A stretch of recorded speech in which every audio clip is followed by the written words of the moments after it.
আমরা রাজ্য সরকারের তথ্য সংস্কৃতি দপ্তরের পক্ষ থেকে আমাদের মূল ম্যান্ডেটের মধ্যে যে কাজটা আমরা করে থাকি বরাবরই আমাদের রাজ্যের যারা প্রিন্ট, ইলেকট্রনিক ইত্যাদি চ্যানেল সমস্ত মিডিয়া জগতের লোকদের সঙ্গে আমাদের ডিপার্টমেন্টের মূল কাজের একটা অন্যতম কাজ। আমাদের এই কোভিড-19 অ্যাক্টিভিটিস ইস্যু আসার পরেই আমাদের কাছে রাজ্য সরকারের কাছে যারা আমাদের সাংবাদিক বন্ধু যারা আছে বিভিন্ন স্তরের বিভিন্ন লেভেলে যারা কাজ করেন তাদের আইডেন্টিফিকেশন ইত্যাদির পরিপ্রেক্ষিতে press club, people working journalist union সবার পক্ষ থেকে রাজ্য সরকারের কাছে একটা আবেদন আসে স্যারের সিএম স্যারের কাছে, যাতে রাজ্যের যারা মিডিয়া জগতে যারা ফিল্ডে যারা কাজ করেন তাদের সবার জন্য প্রেস জ্যাকেট ইত্যাদি দেওয়ার জন্য। তো এই আবেদনে সাড়া দিয়ে আমাদের সরকারের প্রস্তাব গভর্নমেন্টের কাছে যায়। সিএম স্যার খুব সঙ্গে সঙ্গে এই প্রস্তাব আসার সঙ্গে সঙ্গে এটাকে দ্রুত অনুমোদন দেওয়া দপ্তরের পক্ষ থেকে। পরবর্তী সময়ে আমরা এই প্রেস জ্যাকেটগুলোকে তার আইডেন্টিফিকেশন, কালার ইত্যাদি সাইজ এটাকে বেটারমেন্ট করার জন্য, পারচেজ করার জন্য আমাদের ডিপার্টমেন্টের পক্ষ থেকে আমাদের আধিকারিক সহ প্রেসের পক্ষ থেকে যারা এই সমস্ত ফটো জার্নালিস্ট সহ সবাইকে নিয়ে আমরা একটা বড় টিম করি। টিম বসে টোটাল বিষয়টা এক্সারসাইজ করে আমরা রাজ্যের বাইরের থেকে জ্যাকেটগুলো পারচেজ করি। টোটাল 264 প্রেস জ্যাকেট পারচেজ করা হয়েছে স্যার। তো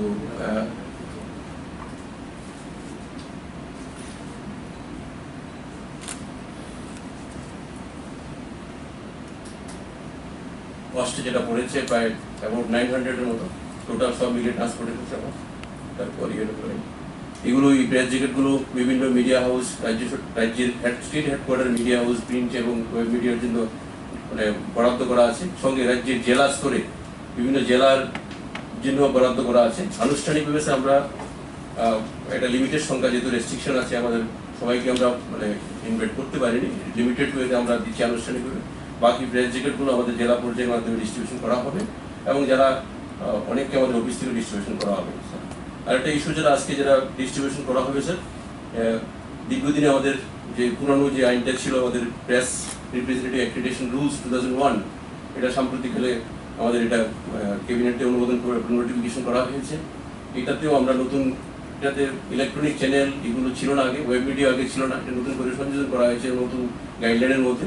এই নতুন গাইডলাইন অনুমোদন হওয়ার পর নোটিফিকেশন পরবর্তী সময়ে তার যে নির্দিষ্ট কমিটি আছে প্রেস অ্যাক্রিডিটেশন কমিটির মাধ্যমে অনেকগুলো প্রস্তাব আমাদের কাছে আসে। প্রস্তাবগুলো আসার পর আমরা কমিটি বসে টোটাল 36 অ্যাপ্লিকেশন আমরা পাই, এর মধ্যে 31 অনুমোদন হয়। এই 31 অনুমোদনটাকে আমরা প্রেস অ্যাক্রিডিটেশন কার্ড ইস্যু করে দিয়েছি আজকে। বিশেষ করে যারা মফস্বলের যে একটা লং ডিমান্ড ছিল, যারা আমাদের অ্যাক্রিডিটেশন নোটিফিকেশন হওয়ার পরেই যে মফস্বলের বিষয় যারা আছে, যারা ডিস্ট্রিক্ট বা মহকুমার স্তরের যারা সাংবাদিক বন্ধুরা আছে, এদেরকেও আমরা 31-এর মধ্যে 11 জনকে আমরা প্রেস অ্যাক্রিডিটেশন কার্ড আমরা দিয়েছি, কমিটি অনুমোদন দিয়েছে। তাদেরকেও 11 জনকে আজকে আনুষ্ঠানিকভাবে দেওয়া হবে। টোটাল মিলিয়ে প্রেস জ্যাকেট এবং অ্যাক্রিডিটেশন কার্ড দুটো ক্যাটাগরি আমরা আজকে আনুষ্ঠানিকভাবে দেওয়া হবে স্যার। বিপরীত পরিস্থিতিতে আপনারা পারদর্শিতার সঙ্গে আপনাদের কাজ করে যাচ্ছেন, সাংবাদিকতা এবং হাউসগুলো যারা কর্ণধার রয়েছেন তার মধ্যে সবকটিতেই যারা কর্ণধারেরা ওনারা সাংবাদিক ম্যাক্সিমাম, যতটা আমি জানি। তো তার সঙ্গে সঙ্গে আপনাদের হাউস থেকে ত্রিপুরার বিভিন্ন প্রান্তে এই কোভিড-19-এর পরিস্থিতিতেও যেইভাবে জনজাগরণের যে মাধ্যমটা, তার মধ্যে আপনারা একটা বড় ভূমিকা পালন করেছেন, এখনো করে যাচ্ছেন, আগামী দিনও করবেন। এবং তার সঙ্গে সঙ্গে সাবধানতা। আমি মাঝে মাঝে বলি যে সামনে ক্যামেরাম্যানরা যখন চলে আসে তো একটু ধাক্কামুক্কি হয়ে যায়, কিন্তু তারপরও স্পেশালি আমরা কোভিড-19-এর স্যাম্পল নিয়ে টেস্টিং করেছি, কিন্তু সৌভাগ্যবশত এই পর্যন্ত কোনো পত্রিকার বন্ধু বা সাংবাদিক বন্ধু বা ক্যামেরাম্যান তার শিকার হয়নি। আমি আশা করি আগামী দিনগুলিতেও আমাদের এই পরিবারগুলিতে, হাউসগুলিতে করোনার কোনো সংযুক্তিকরণ হবে না, এবং আপনারা যেভাবে কাজ করে যাচ্ছেন সেগুলো পারদর্শিতার সঙ্গে করবেন।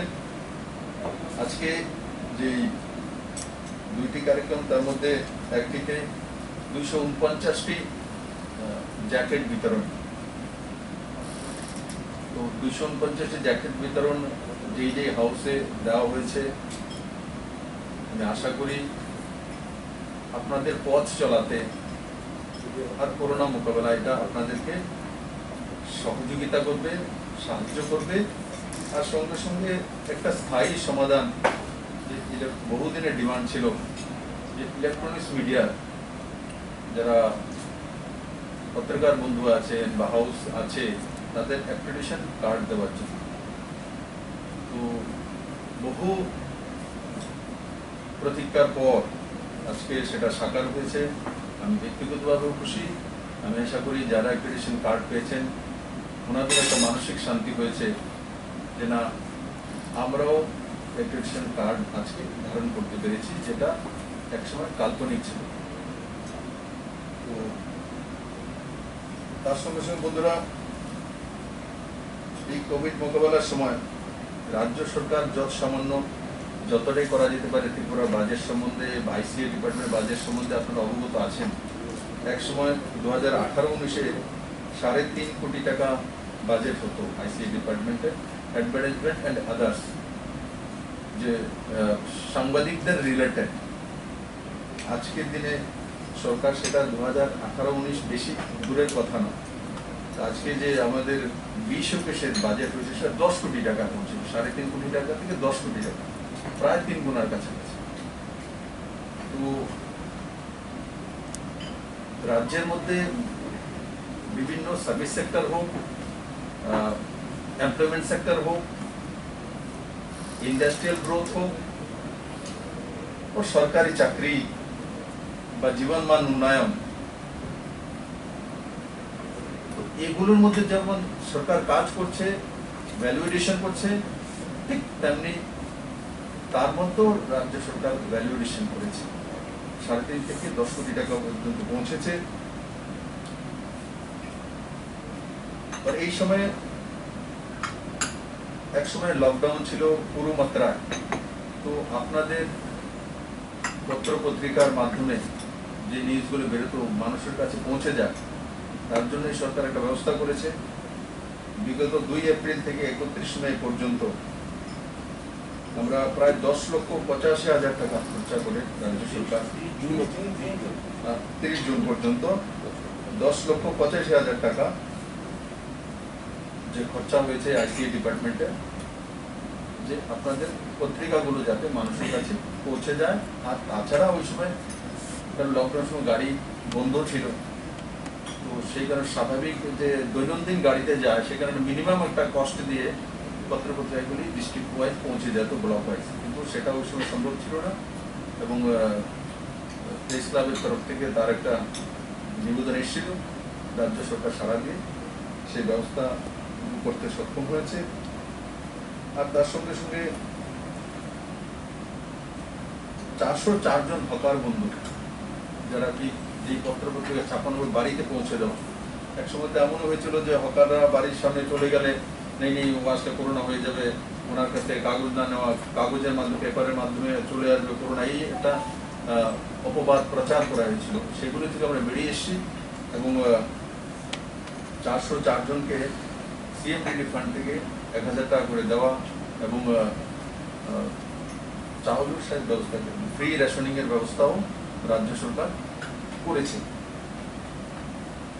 আমি কোনোভাবেই বলবো না যে রাজ্য সরকার এই করেছে, অনেক কিছু আছে ফেরস্তে। এখানে ওটার রেট বাড়িয়েছে, মানে ওটার এই হয়েছে, আপনারা সবাই অবগত আছেন, এখানে নতুন কোনো লোক নেই বা এই কথাগুলো প্রথম শুনবে এমনও নয়। আমার আপনাদের সবার প্রতি বিনীত নিবেদন এটাই থাকবে, এই সরকার একটা নতুন সরকার 2018-তে এসছে, নতুন বিচারধারা, নতুন সোচ নিয়ে, টোটালি ডিফারেন্স। অনেকের অনেক সময় বুঝতে অসুবিধা হয়, যারা আমার সঙ্গে রাজনীতিতে আছেন তাদেরও বুঝতে অসুবিধা হয়, তার জন্য পত্রাচারও করেন এবং তার উত্তর আমরা দিই এবং আপনাদের সামনে চলে আসে সেগুলো। 2 বছরের উপর হয়ে গেছে। অনেকে বুঝে গেছেন, অনেকে এখনো বুঝতে নারাজ যে 40 বছর যাবৎ এইভাবে সরকার চলে, এইভাবে বলতে হয়। এখন কোনো বিপ্লব দেবে হবে, এখন কোনো এইভাবে চলে। তার আপনাদের সামনে আমি একটা আজকে উদাহরণ পেশ করব। এই সরকারটা যখন এসছে, আসার আগে খেয়াল আছে আপনাদের, আমরা একটা নারা দিয়েছিলাম, চলো পাল্টাই। ও সেটা খুব ফেমাস হয়েছিল, এটা আমার চাইতে আপনারা ভালো জানেন। আমি গ্রামে গঞ্জে যখন যেতাম, তো ছোট ছোট বাচ্চা শিশু আমাকে হাত দিকে বলতো, দেখো চলো পাল্টাই যায়, ওই দেখো চলো পাল্টাই যায়।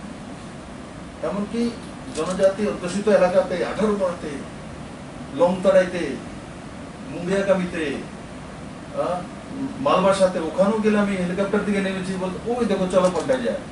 আজকের দিনে গৃহমন্ত্রী অমিত ভাই শাহর সঙ্গে হেলিকপ্টারে গিয়ে আমি নেমেছিলাম সোলেন্টার কাছে, সামনের কাছে একটা কার্যক্রমে। তো দেখি টিলাটার মধ্যে কালো কালো চুল দেখা যাচ্ছে, ছোট ছোট বাচ্চা বড়, এত ঘন জঙ্গলের মধ্যে কি।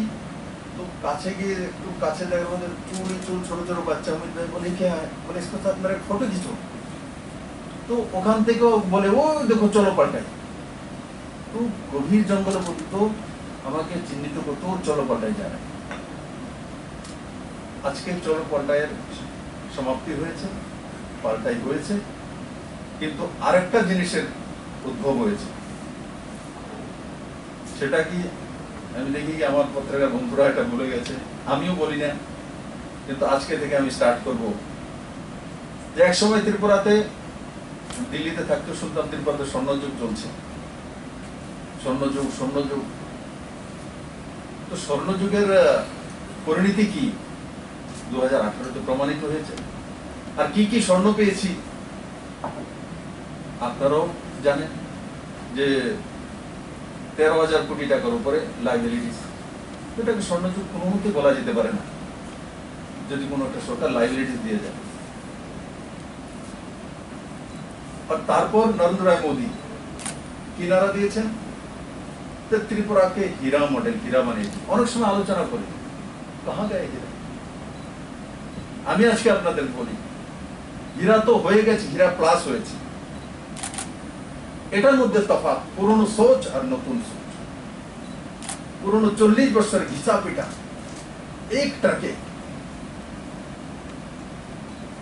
রাজনীতি করা, আর এক ট্রাকে ডেভেলপমেন্টের বিষয়ে সোচা, ওই ট্র্যাক ডেভেলপমেন্টের ট্র্যাক না, প্রমাণিত হয়ে গেছে। নরেন্দ্র মোদী বলেছে তো 2.5 বছরের আগেই হীরা ত্রিপুরাকে দিয়েছে। कैसे? হীরার H4 হাইওয়েজ ত্রিপুরাতে হাইয়েস্ট ন্যাশনাল হাইওয়েতে যে টাকা এসছে পুরনো সরকার থাকতে, হাইয়েস্ট 1200 কোটি টাকা। এর উপরে একসঙ্গে 1200 কোটি টাকার উপরে কোনো কাজের জন্য বারাত আসেনি। তার মধ্যে প্যাকেজ আছে, কিন্তু একসঙ্গে এক ফাইন্যান্সিয়াল ইয়ারতে 1200 কোটি টাকা হাইয়েস্ট। আজকে ত্রিপুরাতে 2020-তে 2000 কোটি টাকার টেন্ডার হয়ে গেছে, 1300 কোটি টাকার কাজ অ্যাকসেপ্ট হয়ে গেছে, 3500 কোটি টাকার উপরে কাজ স্যাংশন হয়েছে। তো মোদীজি বলেছেন হাইওয়েজ দেবো, তো দিয়া না, এর চেয়ে বেশি কি দেবে? পুরো সাবরুম টু আসাম পর্যন্ত করিডোর তৈরি হয়ে যাচ্ছে। হাইওয়েজ চিটাগাং বন্দর দিয়ে জাহাজ আসবে। এখন আমাদের কি করতে হবে? আমি ঘোষণা করেছিলাম সোনামুড়া বন্দরে, কিন্তু সোনামুড়া বন্দরে সম্ভব হয়নি, একটা কারণ রয়েছে। কারণ সোনামুড়া বন্দরে আনতে গেলে আমরা আনবো বারাণসী থেকে ম্যাক্সিমাম ডাইরেক্ট। হলদিয়া থেকে যদি সোনামুড়া বন্দরে আনতে যাই তো পয়সা বেশি খরচা হবে দেখেছি। কারণ একবার হলদিয়া থেকে আনবো চিটাগাং, চিটাগাং থেকে আবার জলপথে এখান দিয়ে আনবো, অনেকটা রুট আসতে হবে। তার জন্য আমাদের মেইন রুট হবে আগামী দিনে, যেটা এখন বাংলাদেশের উপর দিয়ে আসতে হলে কি হয়, পার কিলোমিটার বাংলাদেশ পয়সা নেয়, পার কিলোমিটার। তো এখন চিটাগাং থেকে বাই রুটে যখন এই আগরতলা পর্যন্ত আসবে, হিসাব করে দেখুন কত টাকা কষ্ট হবে। আর যখন ফেনী নদীর ব্রিজ কমপ্লিট হয়ে যাবে মাত্র 60 কিলোমিটার বাংলাদেশের মধ্যে পড়বে, বাকিটা ইন্ডিয়াতে। তো 60 কিলোমিটার ওয়াইজ বাংলাদেশ পয়সা পাবে, আমাদের কষ্ট কমে যাবে। এখন অনেক পয়সা বেশি পড়বে, অনেক পয়সা। আপনি চিটাগাং থেকে বাই রুটে আগরতলা পর্যন্ত ডিস্টেন্স একবার হিসাব করে কষ্ট কিলোমিটার। তো আমরা সেই দিশাতে কাজ করছি। বারাণসী থেকে যে জাহাজগুলি আসবে মানে উত্তর ভারত থেকে, সেগুলো ডাইরেক্ট বারাণসী থেকে এখানে আসবে সোনামুড়া পোর্টে। আর হলদিয়া থেকে যেগুলো আসবে সেগুলো কোনো ক্রমে এখানে বড় জাহাজ আসার সম্ভাবনা, তো একবার লোড আনলোড করতে হবে। তার জন্য একবার লোড করে যাতে আসতে পারে তার জন্য ওই দিশাতে রাজ্য সরকার কাজ করেছে। আর এই ডিসেম্বরের মধ্যে ব্রিজ কমপ্লিট হওয়ার পর আপনি আর্থিক করিডোর ত্রিপুরা খুলে যাবে। ওর জাহাজও চলে গেছে, এতদিনের স্বপ্ন ছিল কিন্তু এখন জাহাজ চলেছে। আপনারা দেখেছেন যে 21 তারিখে এখানে পৌঁছবে, তো আবার এখানে আইসিপিতে পৌঁছতে এসে 5 দিন সময় লাগে। 26 তারিখ ও পৌঁছবে কিনা জানি না, 27 তারিখ হতে পারে। তাহলে 6 দিন বা 5 দিন শুধু চিটাগাং থেকে আগরতলা পর্যন্ত। অথচ ফেনী নদীর ব্রিজ কমপ্লিট হওয়ার পর মাত্র 1.5 বা 2 ঘন্টা পৌঁছে যাবে ত্রিপুরা। তো আমরা কাজ শুরু করে দিয়েছি, টেস্টিং পিরিয়ড সেটা, কিন্তু এটা হচ্ছে আমাদের মেইন রুট হবে ফেনী নদী ব্রিজ যেটা সেটা হবে। আমি চ্যালেঞ্জ করে বলি, আজ পর্যন্ত ত্রিপুরাতে কোন রাজনৈতিক দলের কোন নেতৃত্ব কোনোদিন এসে কোনো কিছু বলেছে? ভাই আমি ছোট ছিলাম, সন্তোষ মোহন দেব বলেছিল যে এখানে কাগজের মিল খুলে দিয়েছে শিলচর, বন্ধ হয়ে গেছে, কারণ ত্রিপুরা কোনো লোক বদলা লাগে হয়নি। বহু নেতা বহু কিছু বলে গেছে, হয়নি ত্রিপুরা। মোদি বলেছে হীরা, তো হীরার এজ হাইওয়েজ প্রমাণিত করেছে। Then I for highways, internet, কোভিড-19 এর প্রকোপ, ইন্টারনেট গেটওয়ে প্রবলেম, বিএসএনএল পয়সা দিতে পারছে না, 3 বার যাবত সেটা বন্ধ হয়েছে। লেটার লিখেছি, আমি আশা করি আবার চালু হয়ে যাবে। চিটাগাং দিয়ে যে আমাদের হাই স্পিড ইন্টারনেট আসছে, কোনো মতেই বন্ধ করবে না মোদী সরকার। ঘাটাতে গিয়েছিল, তার জন্য তার অপশন আমি দিয়ে দিয়েছি কিভাবে প্রফিটে আসতে পারে। আর তার সঙ্গে সঙ্গে এই সরকার ই ফাইল ব্যবস্থা করেছে 2টি ডিপার্টমেন্টে, এক নেই 2টি। নর্থ ইস্টের কোন রাজ্যের মধ্যে ই ফাইল নেই, কোন রাজ্যের মধ্যে নেই ই ফাইল, এ রাজ্য করেছে। ই ফাইলের জন্য কিসের দরকার? ইন্টারনেটের দরকার, কানেক্টিভিটির দরকার। শুধু কম্পিউটার করলে হবে না, তার মধ্যে যদি লাইন না থাকে ইন্টারনেট, তো ই ফাইল করতে পারবো না। আর ই ফাইল ওই দিন সেকশন থেকে তৈরি হবে, ওই দিন ফাইলের সেকশনে তৈরি করতে যতটা সময় লাগবে, বাকিটা সময় না, ফটাফট signature within half an hour file clear. IT ডিপার্টমেন্টে হয়ে গেছে। ইপিডিএস সিস্টেম, ইন্টারনেটের দরকার। ত্রিপুরাতে 100% হয়েছে, আর তাতে প্রমাণিত করেছি আমরা যে 120 কোটি টাকা বাঁচিয়েছি। তার মধ্যে 1,80,000 মানুষের খাদ্যদ্রব্য সেভিংস করেছি, 62 কোটি টাকা বাঁচিয়েছি। প্লাস যে রেশন শপের ডিলাররা হাত ফিঙ্গারপ্রিন্ট দিয়ে নিজের কাছে একটা পারমিশন ছিল ওখানে, সেটাও বন্ধ করে দেওয়াতে প্রতি মাসে 5 কোটি টাকা করে লাভান্বিত হচ্ছে। কারণ এপিএল এর মধ্যে অনেকেই রেশন শপে যায় না, নেয় না, কিন্তু রেশন শপ মালিক সেটা তুলে মার্কেটে বিক্রি করে যেত, সেটাও বন্ধ করে দিয়েছি। তাতে 60 কোটি টাকা বেঁচেছে, মানে প্রায় 120 কোটি টাকা সেভিংস। কিসের জন্য? নরেন্দ্র মোদীর আইওএস এর জন্য লাগু করেছি আমরা। আর ফর রেলওয়েজে আইওএস হয়েছে, আইওএস বলেছি, আইওএস বললাম, আর ফর রেলওয়েজ। কি করবে আর মোদী? রাজধানী express, Humsafar express, north east express, Kanchenjunga express, Deoghar express, DEMU train 4টি, লোকাল এক্সপ্রেস, একটি মাত্র ট্রেন। আর কত দেবে? কোথায় দেবে? তারপরও 2টি ডাবল ট্র্যাক করার জন্য সেদিন আমি জিএম এর রিপোর্ট চেয়েছি। আগামী বাজেটে হয়তো সেটা হয়ে যাবে।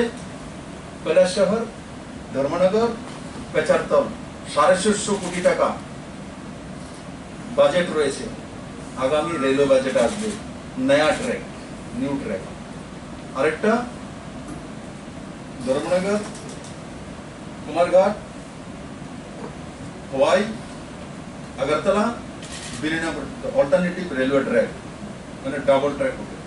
যখন ডাবল ট্র্যাক হবে তখন গিয়ে রাজধানী এক্সপ্রেস 2 দিন চলতে পারবে, 3 দিন চলতে পারবে। এখন অনেকে বিরোধী দলের কিছু কিছু লোক আছে বোঝে না, হঠাৎ করে একটা লেটার লিখে দেবে যে রাজধানী এক্সপ্রেস डेली করে, डेली कौन से ट्रैक में चलाएंगे, কোন ট্র্যাকে চালাবো? এক্সপ্রেস ট্রেন 6টা আসছে, 6টার তো টাইম তো লাগে, তারপরে লোকাল এক্সপ্রেস আছে, তারপর ডেমো ট্রেন আছে, কোন ট্র্যাকে যাবে?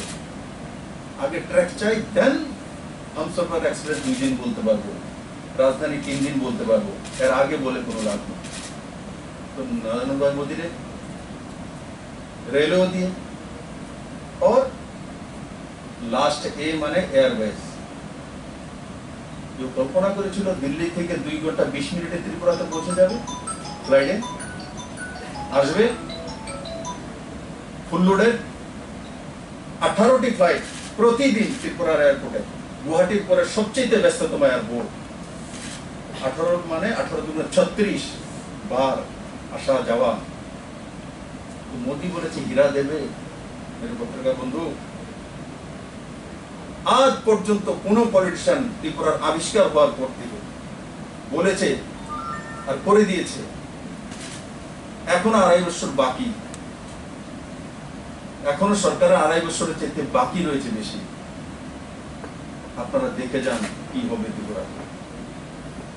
অনেকের আইডিয়া হয়ে গেছে আগে আরো ত্রিপুরাতে কি হতে পারে। হীরা মোদি বলেছে তো হীরা করে দিয়েছে। আগে চলো পাল্টায় নারা দিয়েছিলাম, মোদি হীরার নারা দিয়েছে, এখন আমি হীরার নারা দেব, হীরা হয়ে গেছে অলরেডি। কিন্তু দুর্ভাগ্যবশত ওই সময় স্বর্ণযুগের কথা বলেছিল, কিন্তু স্বর্ণযুগের এক বুঁদ तक দেখতে দেখিনি, এক বুঁদ तक, দূর দূর तक। এখন এই সরকার নতুন ভাষায় নতুন মানসিকতার কথা বলে, তো পুরনো ধারায় পুরনো মানসিকতা সেগুলোকে অ্যাকসেপ্ট করার মতো তাদের কাছে ক্যাপাসিটি, আবার ব্যাক করে ওদিকে নিয়ে যেতে চায়। কিন্তু ইয়থ জেনারেশন কোনো মতেই পুরনো ধারায় যাবে না। ইয়থ জেনারেশন তো নতুন ধারায় বিশ্বাস করে, নতুন কিছু আবিষ্কার করতে চায়, নতুন কিছু দেখতে চায়, নতুন কিছু বলতে চায়, তার মধ্যে কিউরিওসিটি থাকে, তার মধ্যে জানার ইচ্ছা থাকে। জানার ইচ্ছা, নতুন কিছু করা, নতুন কিছু ভাবা, যদি কোনো ব্যক্তি, কোনো প্রধান, কোনো লিডারশিপ, সেটা হচ্ছে দেশের প্রিয় প্রধানমন্ত্রী নরেন্দ্র ভাই। প্রতিদিন কোনো না কোনো নতুন কনসেপ্ট, নতুন দিশা, নতুন মানসিকতা। আর যেই ব্যক্তির মধ্যে নতুনত্বের স্বাদ থাকে, নতুনত্বের প্রতি তার ইন্টারেস্ট থাকে, সেই ব্যক্তি চিরযৌবন। पुरातन प्रति विश्वास, पुरातन मानसिकता देवा और एक ट्रके थका व्यक्ति थक जाता है, घिच जाता है, और तारपर तार जीवन समाप्त बेचे থাকে, কিন্তু তার মধ্যে জুনুন থাকে না, তার মধ্যে কর্মক্ষমতা থাকে, তার মধ্যে কোনো ভাইব্রেশন থাকে না, তার মধ্যে কোনো ভিশন থাকে না, তার মধ্যে কোনো লক্ষ্য থাকে না। বন্ধুরা, এই কথাগুলো আমি তার জন্য বলেছি, আপনাদের ডিবেট করা উচিত। দেখে মোদি ने हीरा बोला, বিপ্লব দা এই বলছে, आप बताइए कहां करते কি বের করতে পারবেন তার কাছে? ওই জায়গাতে যায়। আজকে সরকার শুধু এই জায়গাতে না, মোদির হীরা না, শুধু আপনি যদি प्राइमरी सेक्टर जाए, प्राइमरी सेक्टर सबचेয়ে নিচ কে আছে? কিষান।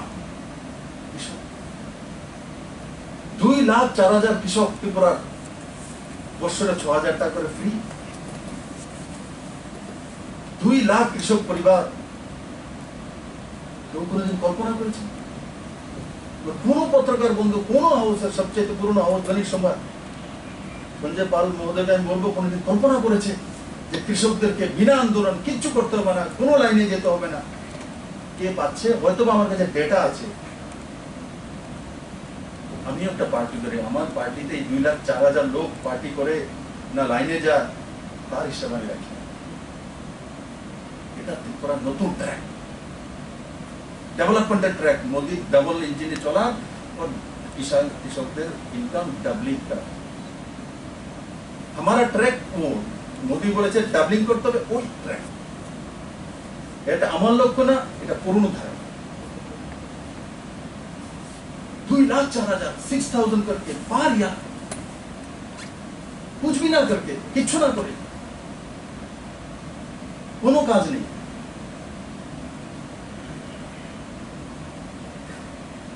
মুখ্যমন্ত্রী ফসল বীমা যোজনা, প্রধানমন্ত্রী ফসল বীমা যোজনা যখন লাগু করেছি, পুরো দেশব্যাপী প্রধানমন্ত্রী লাগু করেছে, তো তার মধ্যে 20 টাকা প্রিমিয়াম বা 400 টাকা প্রিমিয়াম দিতে হবে। তো আমি দেখলাম যে 400 টাকা প্রিমিয়াম দিয়ে একটা জমি ধানের খেতে, আলাদা আলাদা ফসল আলাদা আলাদা, 400 টাকা একটা খেতে ধানের প্রিমিয়াম হয় ফসল বীমার মাধ্যমে। और তার বদলে আপনি 10,000 টাকা, জমির যদি ক্ষতি হয় 10,000 টাকা পেয়ে যাবেন 3 মাসের মধ্যে। তো কিছু কিছু লোক করেছে, আমি দেখেছি, কিন্তু বড় মাত্রা করে। তখন সরকার সিদ্ধান্ত করেছে যে কিষানই তো আমাদের মূল শক্তি, তো তাদেরকে ইন্স্যুরেন্স কিভাবে করানো যাবে। তখন মুখ্যমন্ত্রী ফসল বীমা যোজনা প্রায় 8 কোটি টাকা খরচা করে 2 হেক্টরের নিচে যে জমিন মাত্র 20 টাকা দেবে, বাকি সরকার দেবে 400 টাকা, 350 টাকার উপর। ত্রিপুরাতে আমরা লাগু করেছি কিষান বীমা, মুখ্যমন্ত্রী কিষান বীমা যোজনা, মুখ্যমন্ত্রী কিষান ফসল বীমা যোজনা। ও তাতে এই খরিফ ফসলে পরশুদিনই ত্রিপুরা ভারতবর্ষের মধ্যে প্রথম স্থানে এসে ফার্স্ট প্রাইজ নিয়ে এসেছে। কারণ ওই বিমার, মুখ্যমন্ত্রী কিষান ফসল বীমার কারণে ডাইরেক্ট বীমা কোম্পানি থেকে টাকা গেছে, এরা দৌড়ে দৌড়ে গিয়ে গিয়ে কৃষকদেরকে বীমা করিয়ে দিয়েছে, কারণ এরা টাকা পাবে ডাইরেক্ট। ভারতবর্ষের মধ্যে ত্রিপুরার পরে দ্বিতীয় স্থানে কে আছে? কর্ণাটকা 30%, আমরা হচ্ছে 80%, আর এরা 30%। বাকি স্টেট তো 4%, 3%, 2% ऐसा। তো আমি সেক্রেটারিকে বলেছি এখন দায়িত্ব যে খরিফের যে এত টাকা 8 কোটি টাকা রাজ্য সরকার খরচা করলো, প্রিমিয়াম তো চলে গেল ইন্স্যুরেন্স কোম্পানিতে, কিন্তু যাদের যাদের ফসল লোকসান হয়েছে তাদেরকে ফটাফট আইডেন্টিফাই করো ডিপার্টমেন্টের মাধ্যমে, আর তাদেরকে তুরন্ত ক্লেম করাও। ক্লেম করে যখন 8 কোটি টাকা থেকে বেশি নিতে পারবে তব मैं सक्सेस। না হলে তো আমি 8 কোটি টাকা দিলাম, এটা তো পাবলিকেরই টাকা, ইন্স্যুরেন্স কোম্পানি লাভ হয়ে গেল, আমার কিষানরা তো নিতে পারলো। কৃষকদেরকে আমি বলবো আপনাদের মাধ্যমে জাগরুকতা করুন, বলে কিষান ফসল বীমা করে দিয়েছে, যারই ফসল হাফ খারাপ হলে পেয়ে যায়, 30% খারাপ হলে পেয়ে যায়, এর মধ্যে আছে, তো তুরন্ত ক্লেম করা, ফর্ম ফিল আপ করা। যা যেখানে বিএলডব্লিউ অফিস আছে, যেখানে জনপ্রতিনিধি কোন পত্রিকা বন্ধু বলে আমার ফেসবুকে ফর্ম ফিল আপ করে দাও, সে তো ক্লেম করলেই সে টাকা পেয়ে যাবে। তো ক্লেম করে যখন সমস্ত কৃষকরা এই 8 কোটি টাকার বদলে যখন 18 কোটি টাকা 80 কোটি টাকা আনতে পারবে, তখন আমি খুশি হবো যে আমার কিষান জাগ্রত কিষান। নাহলে আমি রাজ্য সরকারের টাকা দেবো, কিষান যদি জাগ্রত না হয় তাহলে তো টাকাটা সেটা করতে পারবে। বন্ধুরা,